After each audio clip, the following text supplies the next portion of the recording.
Om.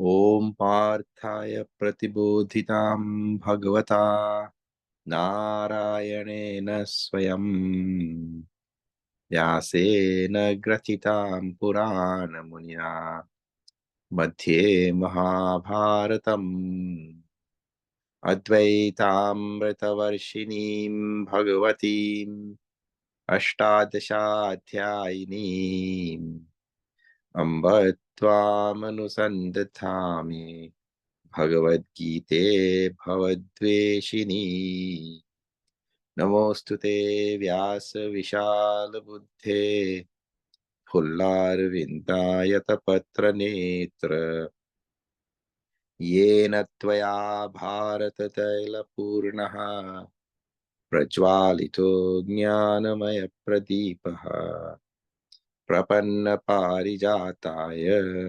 स्तोत्रवेत्रैकपाणे ज्ञानमुद्राय कृष्णाय गीतामृतदुहे नमः। सर्वोपनिषदो गावो दुग्धा गोपालनन्दनः पार्थो वत्स सुधीर्भोक्ता दुग्धं गीतामृतं महत् वसुदेवसुतं देवं कंसचाणूरमर्दनम् देवकी परमानन्दं कृष्णं वन्दे जगद्गुरुम् कृष्णं वन्दे जगद्गुरुम्. Okay. So yesterday we started seeing this whole uh,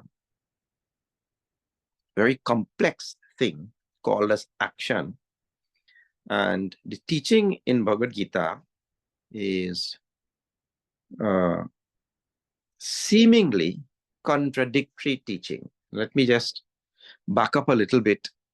It is seemingly so, not at all contradictory. Let me just back up a little bit and tell you once more, recap what is happening on the battlefield. Arjuna is faced with fighting his own people. In other words, he's called upon to do action. And he doesn't want to fight. He wants to run away from there. And Bhagwan tells him a very, very interesting truth about action. He says, Na karmana manarambhat naishkarmyam purushoshnute. This verse you will all be knowing from the 3rd chapter. It says that we cannot become or we cannot gain perfection by giving up action. Now, why I'm saying that this seems contradictory is because of this. See,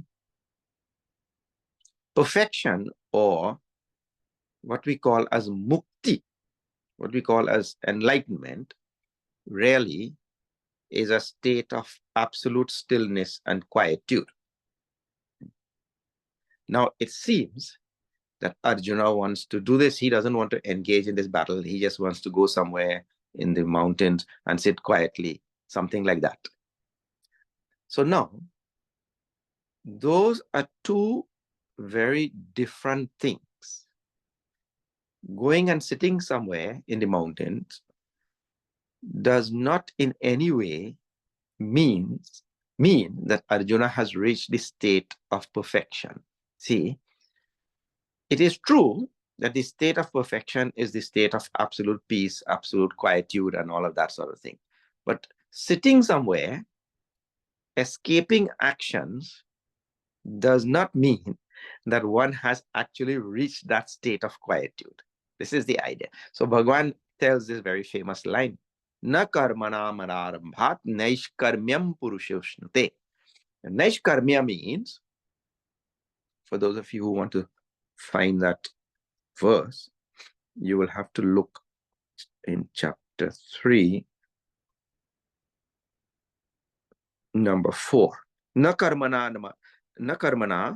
karmanam anarambhat naishkarmyam purushoshnute. Nacha sanyasanadeva siddhim samadhi gacchati. So the person cannot reach the state of perfection merely by desisting from action. Now, there are many things in these statements. Huh? First of all, there is a state of perfection, which is, of course, we should not forget, the state which is sought in Bhagavad Gita and through all the Upanishads. So now, if we have to lay it out very clearly, first of all, the goal to be reached, the state to be reached in the scriptures is the state of what is here being called as siddhim, perfection, or mukti, moksha, all whatever names you know it by. This is first thing. Second thing, Arjuna is thinking, but if I run away from here, then I will be doing some good action. I will not be killing my own people, and I will go and sit quietly. And just by that, I will reach that supreme state and all. Maybe he's not thinking like that, but Bhagavan Shri Krishna himself is telling, no, one cannot just leave and go and sit somewhere and then attain the state of perfection. That will not happen. What it means to say then, third thing, Bhagavan Shri Krishna means to say, through our actions, we have to gain the state of perfection. Now, there is a qualifying statement to be made after that also. Actions also cannot bring mukti. Now, this seems to be a really big quandary. Please think about this again. Eh? So many things are involved here. The scriptures talk about mukti, and Arjuna thinks that by doing some good action of not killing his people and going away and desisting from this action, that he will go and he will sit quietly there and perhaps he'll gain mukti or something. So Bhagavan is saying, no, going and sitting there quietly does not mean that you are really quiet, and by that we cannot gain mukti. He said, by doing my action, I will gain mukti. I have to do my duty, do whatever is to be done. I will gain mukti. Now, the qualifying statement which I told you is, actions cannot bring mukti, because my problem, my bondage, the reason why I do not know my mukta state right now is because of ignorance. So only ignorance can bring mukti. Ignorance can be removed for mukti. It means to say, I have to get knowledge. Only knowledge can bring mukti. So now, how do we tie all of these things together? See, actions cannot bring mukti. Only knowledge can bring mukti. And if actions cannot bring mukti, Arjuna seems to be engaged in the right course. Is I will give up action because action cannot bring mukti. But Bhagavan is saying, no. Hold on. Actions cannot bring mukti. That is true. But I need to perform my duties. I need to do my action so that that action will bring the required purity of mind, and that purity of mind will now allow me to acquire the knowledge which is required for mukti. I hope you're able to tie these steps in like this. These are the steps that are required. So it is true that actions cannot bring mukti, but actions are also indispensable in the path of mukti. So what I have to do my duty properly and do it with a spirit of dedication. And when that duty, when the actions are done well in a spirit of dedication, that leads to purity of mind, and that purity of mind now allows me to acquire the knowledge that is required for mukti, the knowledge that is required for removing the ignorance of my mind. And this is the idea. So actions become indispensable. So now where is Arjuna? Arjuna wants to give up his duty also. So if he gives up his duty, gives up action, goes away, then he will not make his mind ready for knowledge. This is the idea. So the whole thing about action now comes down to purity of mind. And therefore, we have been doing, and we started yesterday, and we're doing now a very, very close study of action, because I just said, and you will see in Puja Gurudev's Gita also, he says that we have to do the action in a spirit of dedication. We offer the action to some higher altar. Well, these are the statements that we encounter. And in order to do this also, we have to really study this whole idea of action. Now, in the 4th chapter, just remember, chapter 3 is called Karma Yoga, but in chapter 4, this Karma Yoga is continued, and Bhagavan gives a lot of nice ideas with regard to this Karma Yoga. Now, let me tell you some of the ideas from the 4th chapter in studying this whole concept of karma. The concept of karma has to be studied well. So why do we have to study the concept of karma well? Well, we have to find out exactly what is an action and what exactly is the meaning of dedicating that action or dedicating that to some higher altar. Those things have to be studied, because if I'm going to do it, I have to know it. I can't just do something without understanding that thing. You see? Right. So at the center of our discussion is this whole thing called as karma. So let us study karma a little bit now. He says in the 4th chapter, a very interesting verse.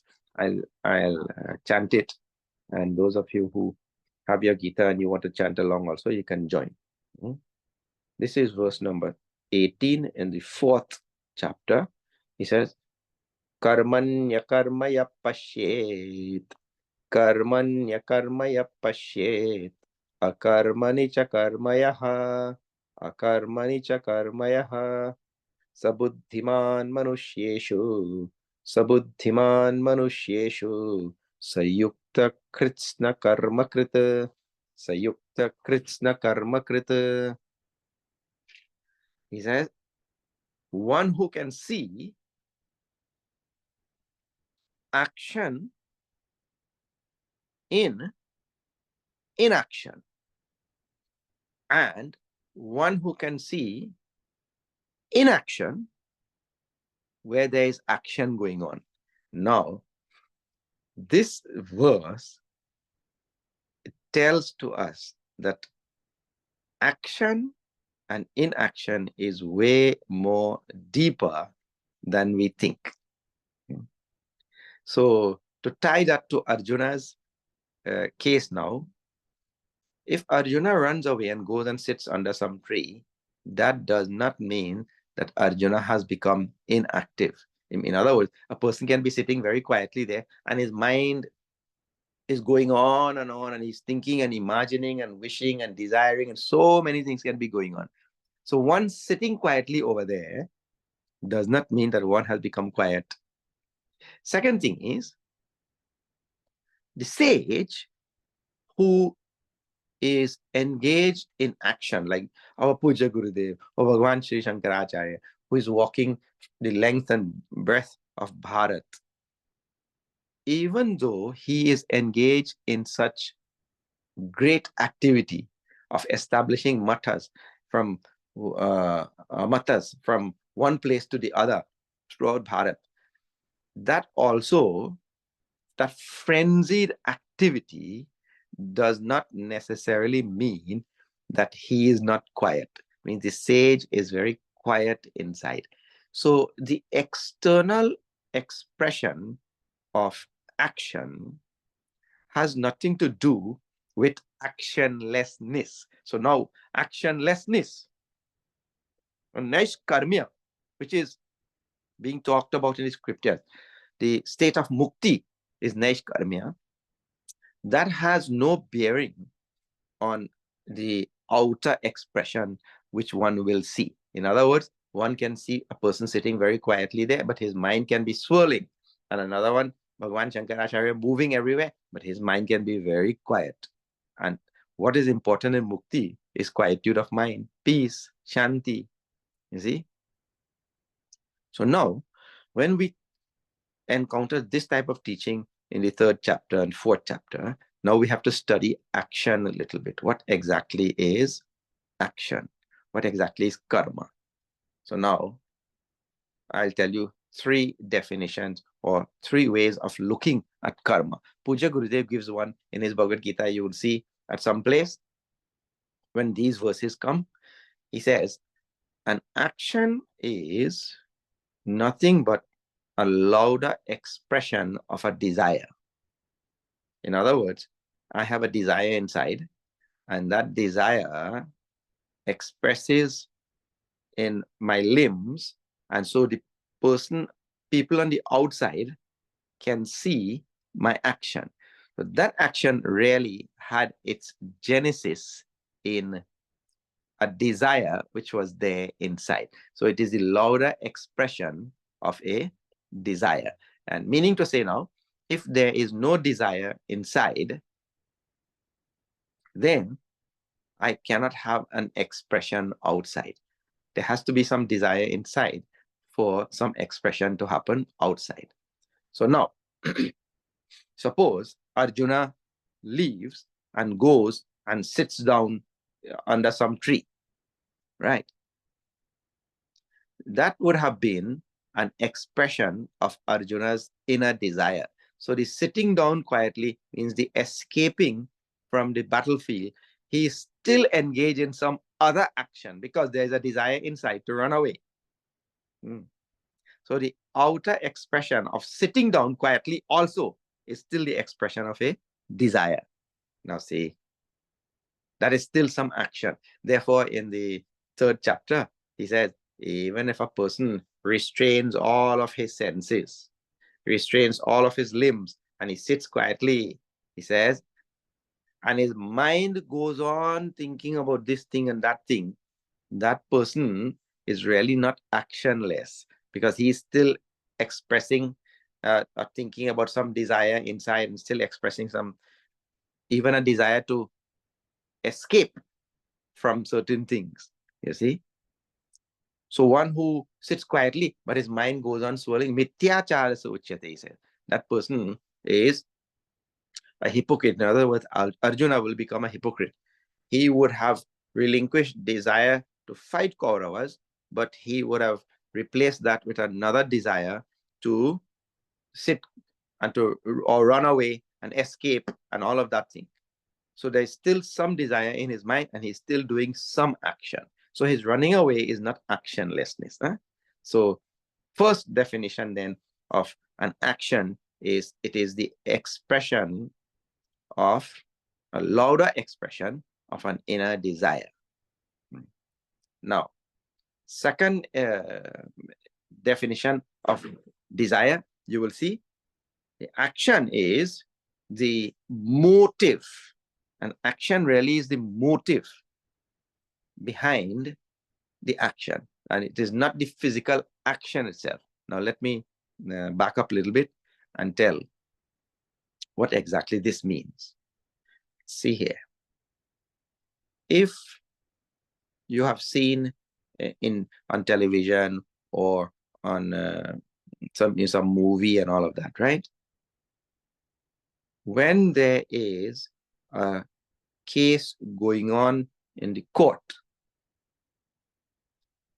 that time the court and the judge, they try to determine whether the person had any intention to do the act. So if one person A killed B, let us say, A killed B.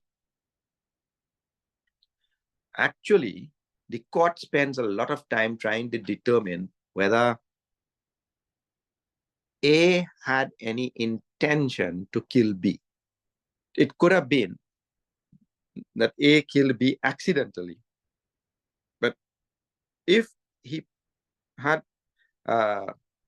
planned that killing, that means to say that he had some intention to remove that B. So if that is the case, then the court calls that thing as murder.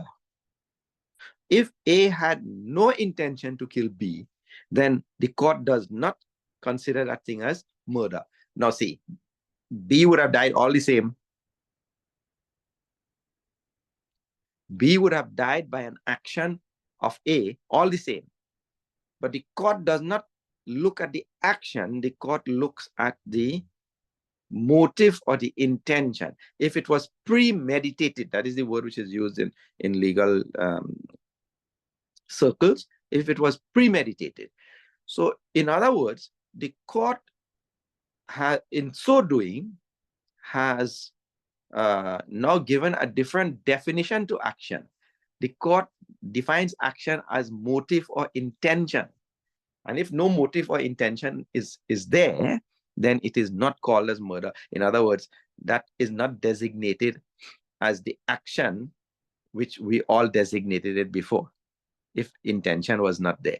So from this standpoint, really, the intention behind the action is the real action. And from when we look at action from this standpoint, now what we have to think like this. Oh, if I have the selfish intention in my actions, then that thing is called as engaging in action. And if I have selfless intention, means this action is being done for the benefit of society, for the benefit of the world, that really is not an action, and so it will not bind me. And if I have selfish intention, motive behind my action, it is called as an action and it will bind me. That is the idea. In the same way as if the intention or the premeditation was there, the motive was there in the murderer's action, then he will be imprisoned. He will have to really pay for his actions, as it were. But if no intention was there, then that action which resulted in the death of the other person, that action will not cause the incarceration of this person, you see? So if I have selfish motive, then that action will bind me.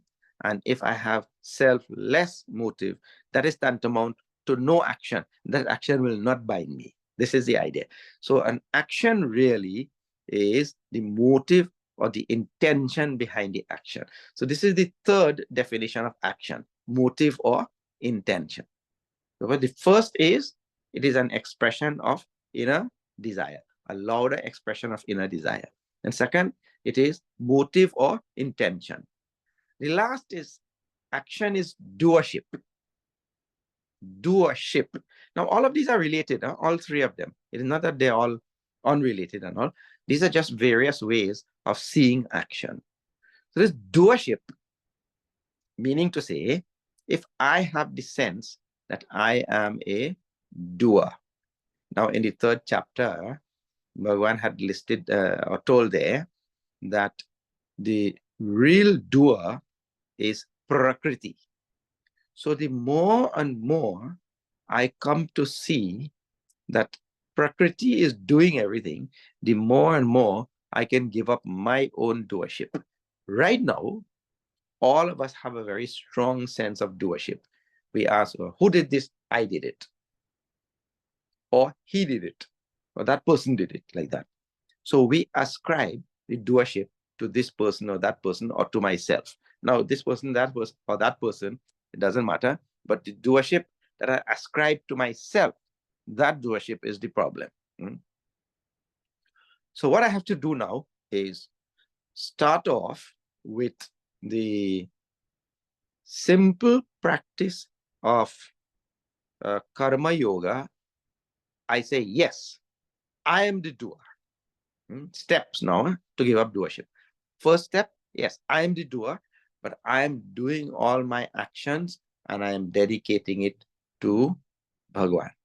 I'm doing all of my actions and I'm doing it for the universe, for the loka, for the Lord, whatever for you want to put in that line there. Huh? Doesn't matter.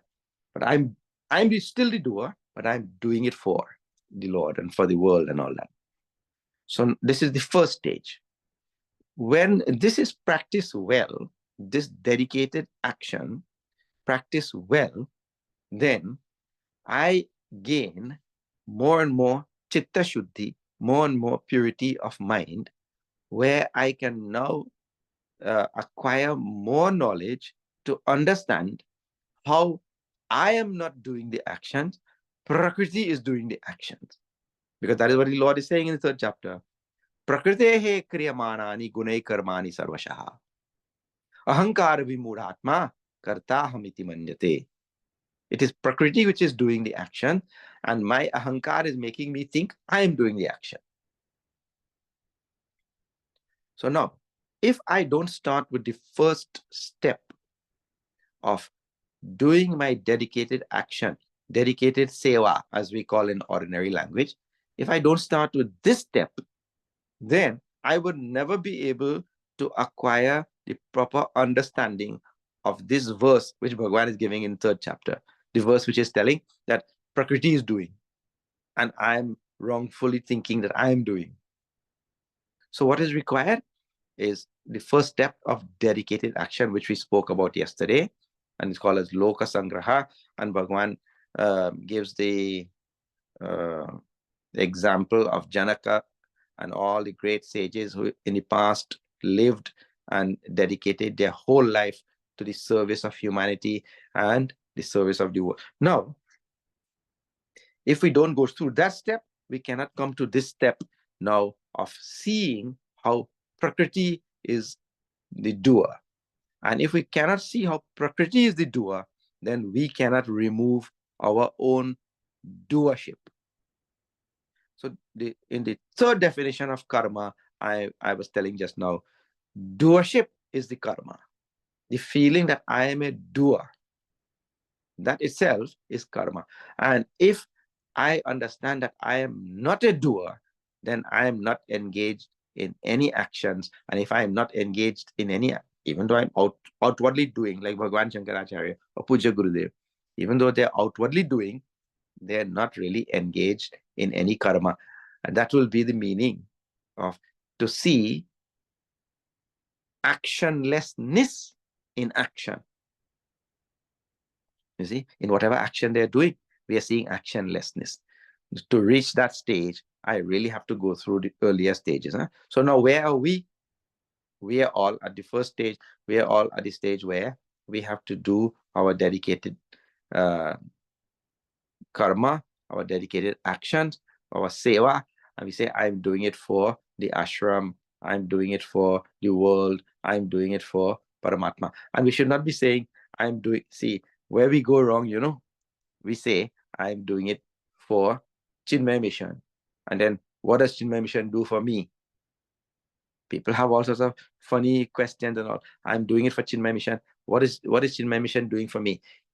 That is not dedicated action. Dedicated action means what? I do it and I totally forget that I have done it also. If I go on saying that I have done such and such thing for Chinmay Mission, and then what has Chinmay Mission done for me? That means to say, I was not dedicating my action. I was bartering my action. Like you go and you give $5 and you get 5 pounds of rice. So you give $5, you get 5 pounds of rice. Now that is called barter, that is called trade, business. So if I also go and do some seva for the ashram, and then I say, now what the ashram has given me in return, then I have not done dedicated action. I have just gone there to do some business transaction. So how careful we have to be in this first step itself.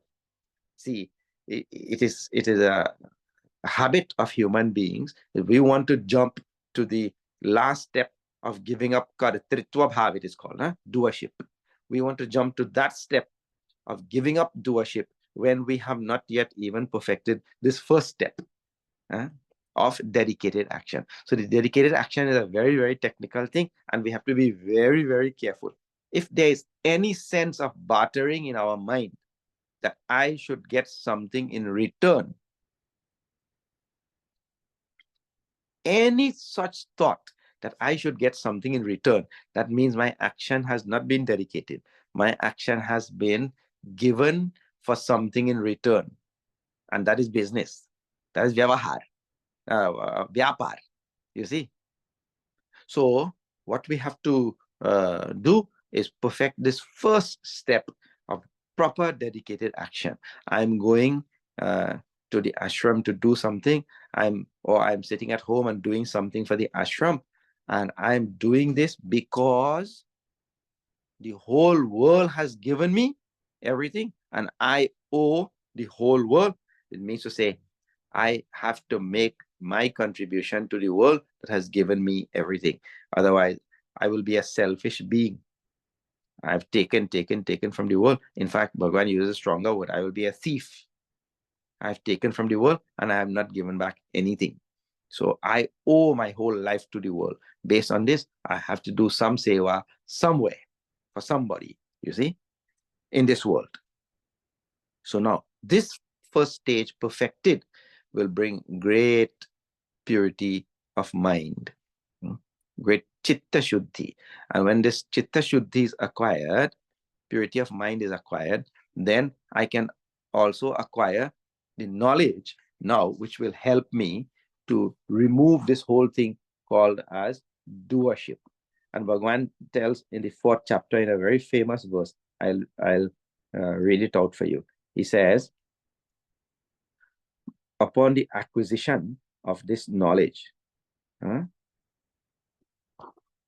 यस्य सर्वे समारंभाः काम संकल्प वर्जिताः ज्ञानाग्निदग्ध कर्माणं तमाहुः पंडितं बुधाः. That person is a wise person who has burnt jnana agni dagdha karmanam, who has burnt away all his karma in the fire of knowledge. So what exactly are we speaking about here? This is actually this verse.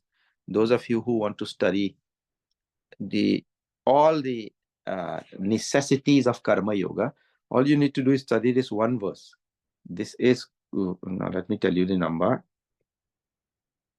This is verse number 20 in the, verse number 19 in the 4th chapter. Verse number 19. This one verse is really a summary of the whole karma yoga teaching in the Bhagavad Gita. Let me go over the verse with you. Yasya sarve samarambhaha kama sankalpa varjitaha. Means that person whose all actions is devoid of any selfish motive. All action devoid of any selfish motive, and jnana agni dagdha karmanam, he has burnt all of his karma in the fire of knowledge. That person is called as the wise person. So now, how do we burn all karma in the fire of knowledge? Well, this is a very interesting thing. This is really the conclusion of this, what I'm talking about today. See, I do the dedicated action, get the required purity of mind, then acquire that knowledge. And with that knowledge, I come to understand that the feeling that I am a doer, that feeling is a wrong feeling. That Prakriti is the doer. See, the knowledge will give me all of this. Prakriti is the doer. And with that knowledge, I burn up the false notion that I am the doer. And when I burn up the false notion that I am the doer, then I become a Shankaracharya, I become a Puja Gurudev, because even though they were engaged in actions, they were not at any time thinking that they are the doer. You see, that they are the one who is making things happen. Because Bhagavan telling in the Gita, the Prakriti is making things happen, but I go on thinking I am making things happen. You see, so this knowledge will when sets in well, will remove this thing called as karitritva bhav, remove this thing called as doership. And when that is removed, then that person becomes the wise person. This person becomes the Shankaracharya. This person becomes the Ved Vyasji. This person becomes Bhagwan Ram. You see? So what is required is knowledge, and knowledge that will remove the wrong notion that I am a doer.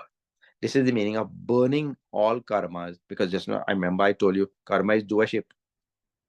So when knowledge burns up that doership, then all karmas are burnt up in the fire of knowledge. This is the meaning of this statement. Huh?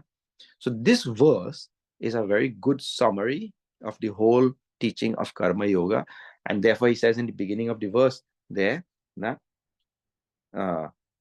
sarve samarambhaha kama sankalpa varjitaha. It means I should not have any selfish motive in my action. I should have selfless motive. All right. So for those who want to study the whole thing about karma yoga and all, then we have to study this verse deeply. All right.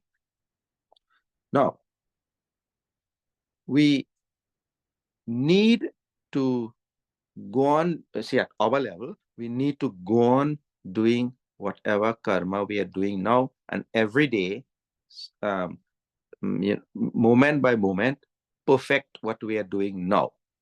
So I just gave you one tip of perfecting what we are doing now. So I said that we are going to the ashram and we are doing some work, some seva, and if I'm looking for something in return, then it is not proper seva, and that is not going to bring purity of mind. So now what I have to do, I have to give up this thought in the mind that I should get something in return. Now, like this, we have to look at all our actions on a daily basis and slowly give up this feeling that I should get something in return. Now, each person can look at his own, each person has to look at his own mind to see where I am, where that person is on this whole journey. Now, I'll give you some real examples, and this is what exactly goes on in our mind. We have to be very honest with ourselves, you know. We have to be very open with our own self. Now, see, I get up every day and I prepare for my work, and I go there in my job and I sit down and do my work and all of that, right? So all of us are engaged in some sort of work. Everybody's engaged in some sort of work.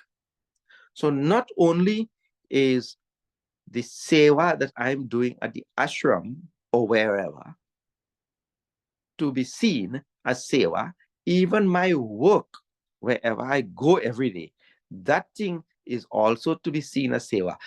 Now see, if I go to the ashram and I do seva and I don't look for anything in return, but I go to my job and I do my work and I'm really looking for results with a great intention and with great expectation and all of that, then really I have not moved anywhere. What has to happen is the same bhav which I have in doing seva at the ashram, the same bhav has to be there in my mind with regard to my work at the office or wherever I go every day. We cannot separate the two. You see, if I don't have seva bhav, I don't have what we call selfish motive in the ashram, but I have selfish motive in my job, well, I'm still in square one. I'm still back to square one because the selfish motive is still there inside of me. And if that selfish motive has not gone away, it has only gone away with regard to the work which I do at the ashram, it means to say I still have to deal with the selfish motive which is lingering. And if that selfish motive is there inside of me, then the knowledge will not sit properly. I will never come to understand how I am not a doer. I can easily say I am not a doer because Gita says that. But for me to feel that I am not a doer, that will not happen. because I will not have proper understanding how I am not a doer. So now I have to deal with the selfish motive which I have in all the other departments of my work. See, coming and doing something at the ashram is only one department, or one aspect of my work. I have to think about all the other things that I do. Say I'm taking care of this family at home, means I'm taking care of the children, taking them to school, cooking for them, cutting the lawn, washing their clothes, or whatever, all things I'm doing. Then I'm going to work at the office, and I am working for this company, and I'm getting a salary, and I'm taking that salary home and taking care of the children. Now I see in all of that, I'm usually doing it because they are my children, they belong to me, and all of that.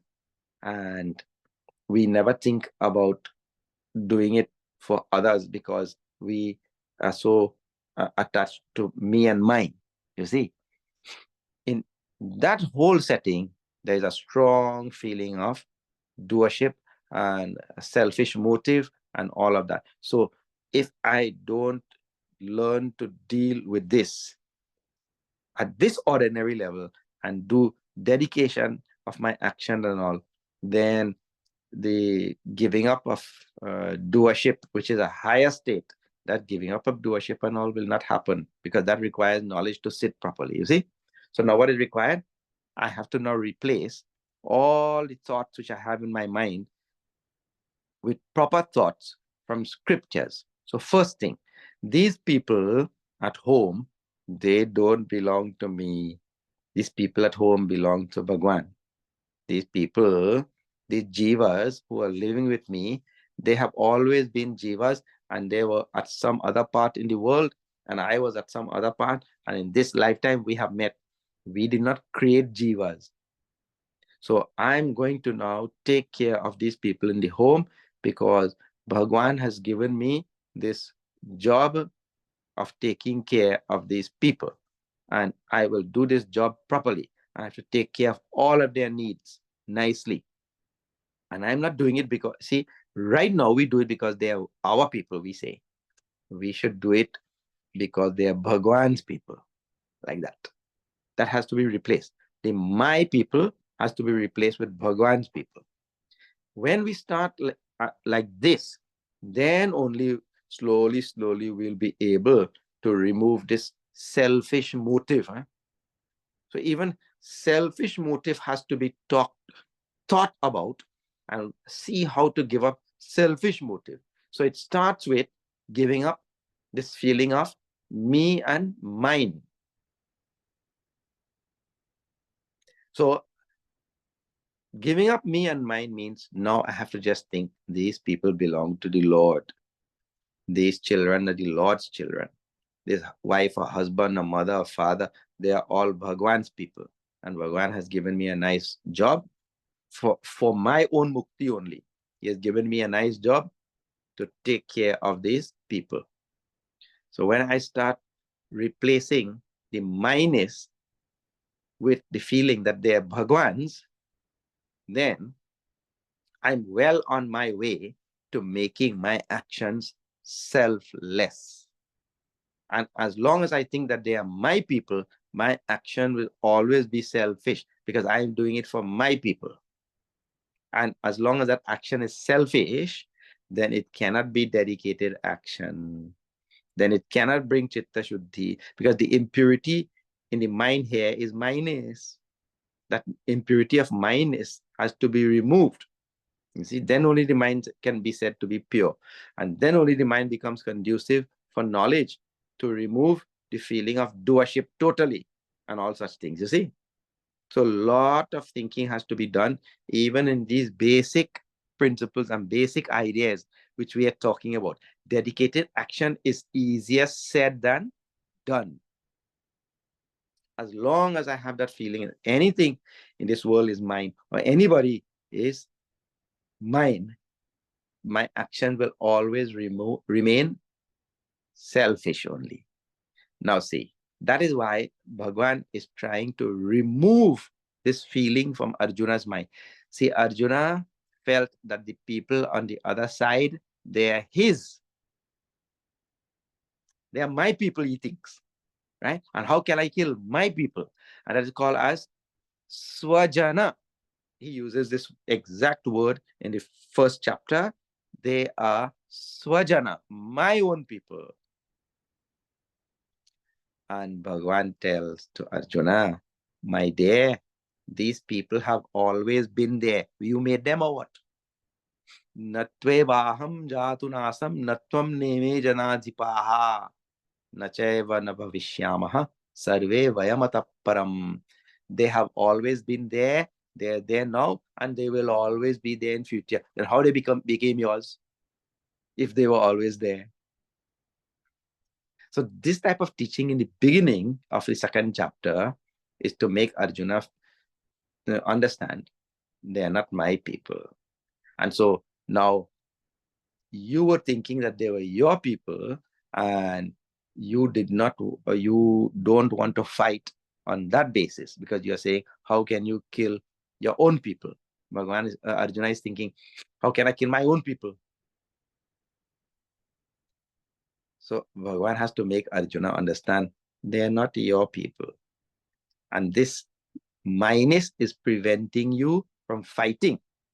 What you have to do is give up this minus, and you have to replace the fighting with a different basis. What is that? Previously, you were thinking you're fighting for yourself. Now you have to think, I'm fighting for society. I'm fighting for dharma. I'm fighting for posterity. I'm fighting for a better world. You see, this is what Bhagavan is trying to. So the minus has gone. My kingdom and this thing and that thing and the other thing. And my people and all. When the my is involved, a lot of confusion came there, and Arjuna did not want to fight.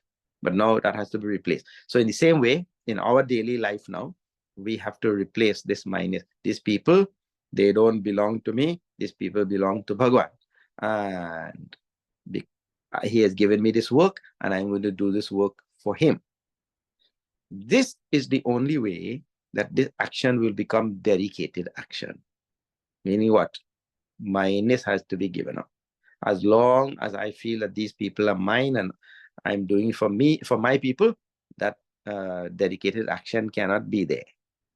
So the first step then, and we'll continue this tomorrow also, the first step is to realize, remember that really I do not own anything in this world. This world gives me everything, and I owe it to the world to do this action and do it for Bhagwan, because nothing in this world and nobody in this world is mine. Now see how very closely minus is tied up with selfish action.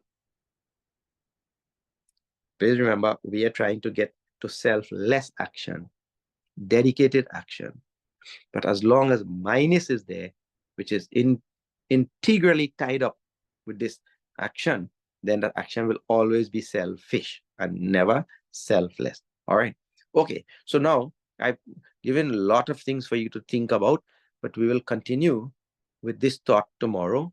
As long as as long as minus is there in our action will always remain selfish. And we'll see about getting rid of this minus and I-ness with regard to action. All right. A lot of food for thought. Please reflect on some of these things as you go out in your day to day, and we'll see tomorrow morning for all of those who have joined. Good that you could have joined, and we'll see. All right. And for the rest of you who can't make it, who could make it, we'll see you today evening. Okay. Om Purnamada Purnamidam Purnat Purnamudachyate Purnasya Purnamadaya Purnameva Vashishyate. Om Shanti Shanti Shanti. Hari Om Shri Gurubhyo Namaha. Hari Om. Hari Om, Swamiji. Hari Om. Hari Om. Swamiji. Hari Om. Hari Om, Swamiji. Well, a lot of people have joined from different places. Hari Om. Thank you. Hari Om, Swamiji. Thank you so much. Hari Om, Swamiji. Thank you. Hari It's Om. beautiful, Thank very you. Thank beautiful. you. That's It's so beautiful. Hari Om, Swamiji. Hari Om. Hari Om, Swamiji. Hari Om. Hari Om, Swamiji. Thank you. Hari Om.